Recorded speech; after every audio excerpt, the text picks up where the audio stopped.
Adashmasam bu yerda hindli yoki pokistonliklar ishlashgan. Plintuslarini bo'lsa, devor bilan konditsiya qo'yib yuborishgan. И mana bu yerga B-образный nержавейкаlar qo'yib yuborishgan. Xo'p. Dizayn bo'yicha 10 dan 9 ball, sifat bo'yicha oxirida aytaman 10 dan necha ball. Mana hamma yog'ini mana plintuslarni chotka qilib qo'yishgan. Xo'p, ko'rishingiz mumkin bu yerda oynadan mebel, yumshoqqina kravat. Endi sanuzulga kiramiz o'rtoqlar.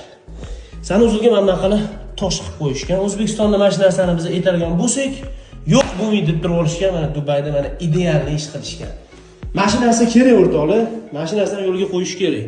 Mana shu tipda tosh qo'yish kerak, suv yoqqa chiqmasligi uchun. Endi dushni ko'rasizlar. Dushni ham akkuratning sirpanmasligi uchun menimcha atvorlarni urib olishgan. Hop, fo'galaganizga ahamiyat bermaysizlar. Mana bitta nishalar qilishgan, ko'rishingiz mumkin. Bitta nishalarga like bosib qo'yasizlar. Hop, dizaynga lekin gap so'z yo'q, akalar. Hop, ketdi endi bu yoqqa kiramiz.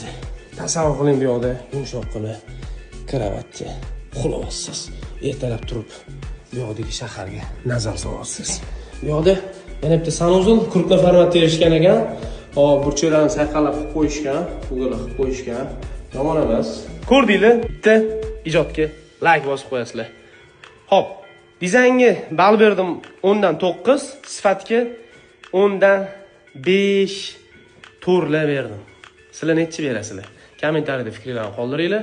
Qurilishga qiziqadigan tanishinglar bo'lsa, bu videoni jo'natib qo'yinglar. $8,000 atrofidagi.